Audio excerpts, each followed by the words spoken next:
Yes, we're continuing to read from Walter Mosley's Disciple, science fiction by Walter Mosley. I think he's one of the best writers ever. And, I've read a lot of things by a lot of writers. So Walter Mosley's right up there. Let's continue. I went up to Miguel, my one friend at Shiloh, and asked, "Why is Dora acting so weird?" "You dog," he replied. Then he touched my shoulder and winked again. "Mr. Tryman," a man said in a deferential tone.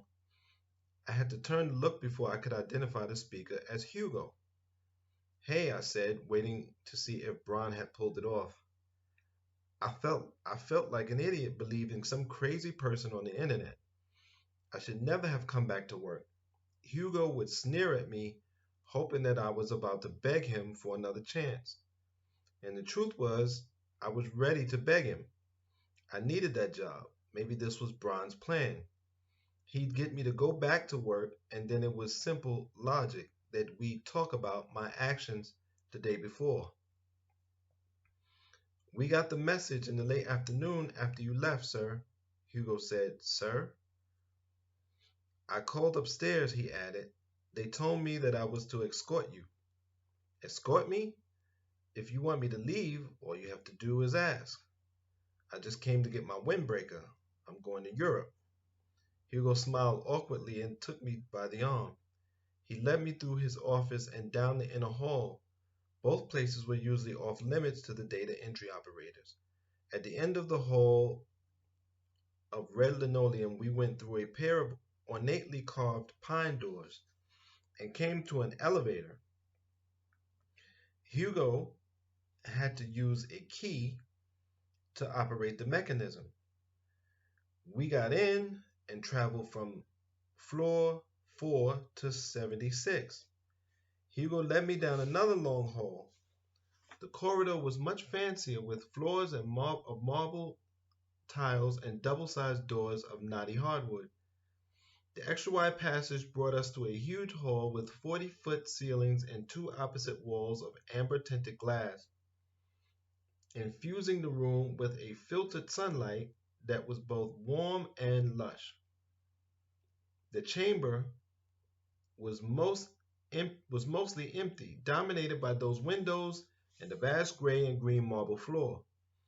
This was the great hall where Infomargins and other wealthy companies and individuals put on fabulous New York affairs. Almost every week there was a photograph on page 6 about the movie stars and billionaires at some event in the Great Hall. Few of the 4,000 employees of Shiloh had ever been allowed this far into the company. "You been here before?" I asked Hugo as we made our way like two dark beetles across the marble expanse. "No." He was so awed that he forgot to say sir. "Then how come we're here now?" "They told me to," he said like a child who knew he was in trouble. When we reached a towering double door on the opposite wall, a man in a gray suit stepped out to meet us. He had black hair and oceanic blue eyes. 50 and fit, he had a mind that informed anyone not blind that he was their superior.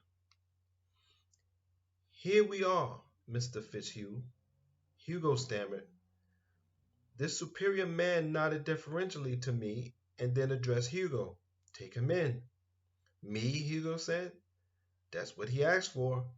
The double doors opened upon a hallway even wider than the one that led to the great hall. There were no doors along the side, just one painting after another from the Renaissance, by the looks of them. I wondered if they were originals.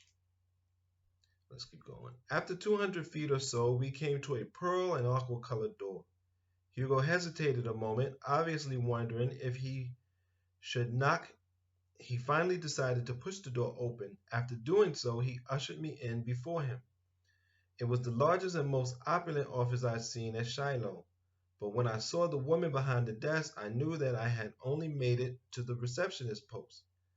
The woman was gorgeous, brunette and tall with the kind of figure they exalt in upscale men's magazines. She wore a hard finished coral dress that would have fit in at any cocktail party or cotillion. I'd seen her before in the building. Even when she looked in my direction, she only saw the other side. Only Hello, Mr. Tryman, she said in the friendliest voice, and rising like some pink naked goddess from a seashell. I tried to answer, but my heart was in the middle of doing a somersault. I couldn't even count the number of nights I had gone to bed thinking about her. I'm Trina, she said. Anything you need, day or night, I will be there. I tried to think how much work a practical joke like this would take. Trina walked to another large set of doors that stood behind her and flung them outward in a tastefully understated gesture of a vassal making way for her lord. Hugo took me by the arm, but I balked. All right, that's it. And that's how it works. And when you move up the hierarchy, people who disrespected you all of a sudden respect you. It has nothing to do with your ability, your skill, your character, or anything else. And that's was the old America. Now we'll see, can we build a new society where that stuff is, if it exists at all or continues to exist, is minimized? Or will that become the dominant way of our society and we just have these um, places where the elite are thriving and the rest of us are just starving, um, left like peasants outside the gate? I'm not so sure. I don't think that's going to happen, but I think we're going to become a more developed and more enhanced society. But we'll see. We'll see. Until next time, thank you for your support and take care of your mind, take care of your body, and be safe.